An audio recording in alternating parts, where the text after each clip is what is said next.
why is the president involved in this feud with Senator Corker? Is there some concern on on Capitol Hill that what you should be focused on is getting your agenda of tax reform through, and that petty feuds like this just distract from the bigger issues? So why is the president engaging in this?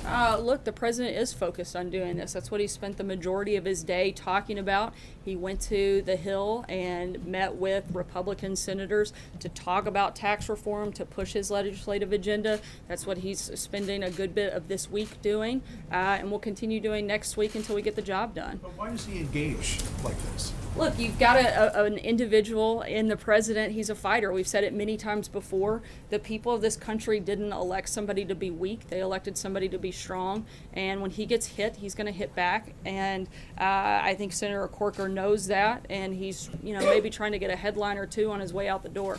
John. So I understand that neither of these two senators we're talking about now have been allies, to say the least, of the president. But this has been an extraordinary series of attacks on the president from major figures in the Republican Party, not typical political attacks. I mean, saying that the president is responsible for the debasement of the nation, that a breakdown of civility is the fault of the president, and that enough is enough. We've seen similar remarks from John McCain, the party's former nominee. In any of this, does any of this make the president pause and wonder if he is doing anything wrong, that he bears any responsibility for what these senators are saying is a breakdown of civility in our country? Look, I think the voters of these individual senator states are speaking in pretty loud volumes. I think that they were not likely to be reelected. And I think that shows that the support is more behind this president than it is those two individuals. Why is there so little? Why is there so little pushback from other Republican senators on this? I mean, Mitch McConnell is the Republican leader. Bob Corker is still a committee chairman. Should there be? Leader McConnell stood with the president just last week here at the White House and talked about how they were working together, how they were getting things done, how they were focused on actually moving the agenda forward. And so I think that's a pretty clear indication of where his support lies and what we're working to do. If I could just pick up on what John was talking about. One of the criticisms from Senator Corker today was the idea that history will most remember President Trump for debasing the country. And you could hear in Senator Flake's remarks the idea that he seemed to be writing it for history. How do you think history will view not only the remarks of the two senators today, but also former President Bush last week? I certainly think history is going to look at this president as somebody who helped defeat ISIS, who built an economy that was stronger than it's been in several decades, who brought unemployment to a 16-year low, who's created over 1.7 million jobs since being elected. I think those are the things that people actually care about, not some petty comments from Senator Corker and Senator Flake. And I think they're a lot more concerned about the big policy initiatives that this president is driving, including historic tax cuts, which we're going to get done by the end of this year, and then start focusing on some other things. Those are the things this president will be remembered by, and I think those are pretty good, certainly good facts, and ones that we're happy to stand on. Sarah, thanks. To follow up on some of the questions that have been asked, how does fighting with members of his own party advance the president's agenda and his stated goals for the American people? Look, the president is fighting for an agenda, and he has, as I've said, if he gets hit, he's going to hit back. And people didn't elect him to be weak. They elected him to be strong.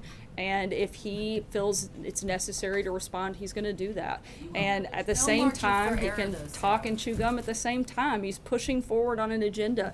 It takes 30 seconds to send out a tweet, and he spends the bulk of his day working on and pushing policy initiatives like tax reform, like tax cuts, and that's what he is committed to doing. Sarah, two quick questions for you. You talked about the president's big policy initiatives, that'll be how history judges him.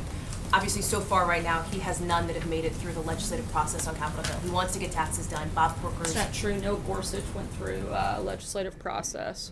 I would say that's a pretty big historical moment. I don't know if that's a policy initiative. Something that has a lasting legacy, probably far beyond most any other individual piece of legislation, is how the courts can shape and determine a lot of different things, and I think you'll see that in Justice Gorsuch. So to finish that first question then, when we talk about policy initiatives like I'm thinking of healthcare or, for example, tax reform that have not been completed, at least not yet on Capitol Hill, the lack of support from somebody like Bob Corker might make that a lot more difficult.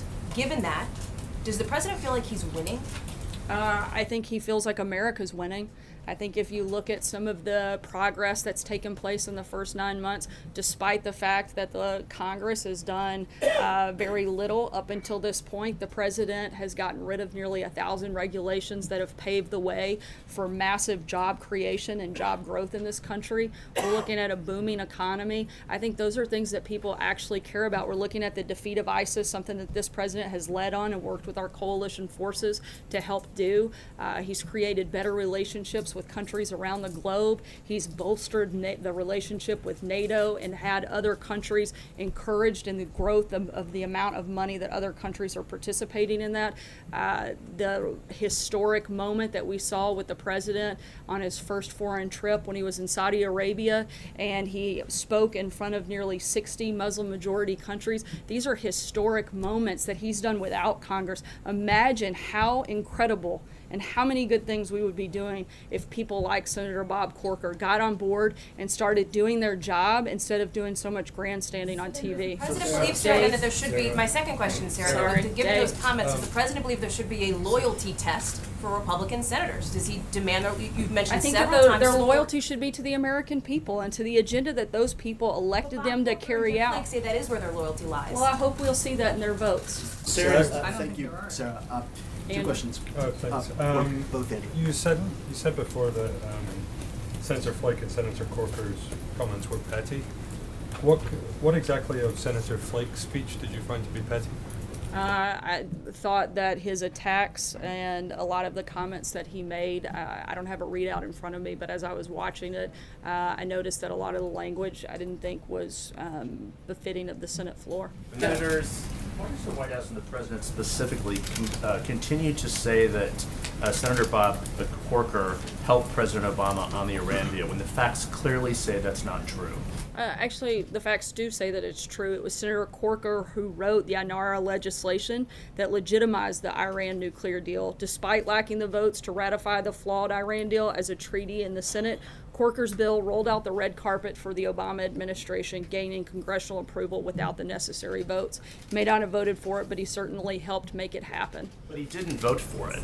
But I mean, he the Washington helped allow Post it has to given take 4 place. Pinocchios on this. If you look through And it, as I've Senator said many Corker times says it's a before, I lie. wouldn't Why use did- the Washington Post as my source, Jeff. You Exactly, should know but better this than is that. true. When you go back and look through Jeff, this, the Mason. White House clearly is not telling the truth on this. Why does the Actually- President continue to say that he helped President Obama with it? It's Because just not he true. He did. voted against it, though, Sarah. He voted against it, but he allowed it to happen. He put it in motion. He rolled out the red carpet, and he made it possible for it to move forward. That is a fact, and that is true. Sarah, thank you.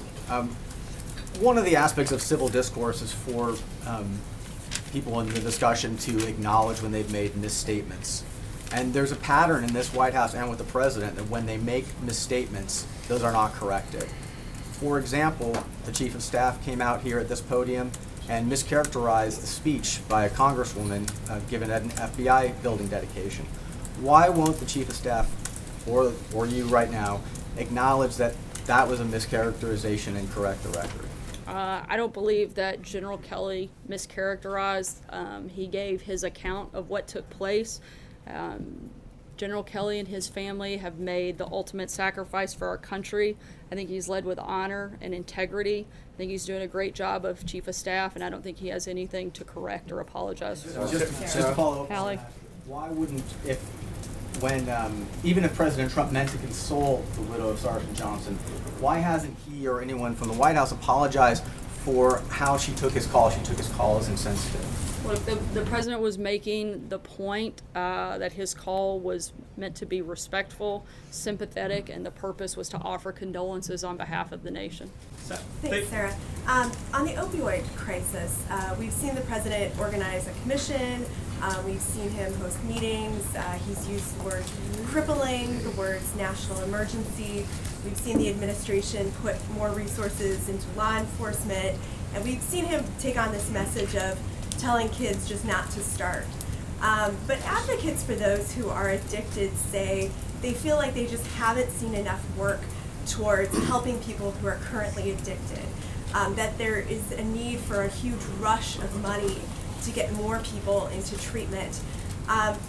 What's the president thinking right now, and can they expect anything in the coming days when it comes to getting help to those who are addicted and need treatment? Absolutely. This is obviously a growing epidemic that the president is very committed to fighting against. He has been working with his policy advisors and his team diligently and all of the relevant components and agencies, and you'll see some more details on those efforts by the end of this week. And in the next couple of days, some specific announcements that the president said he would have. Thanks so much, guys. We'll be around the rest of the afternoon When he to had answer said any it was follow-up okay if questions. he's rude. Have a good day. Sarah, why hasn't the president implemented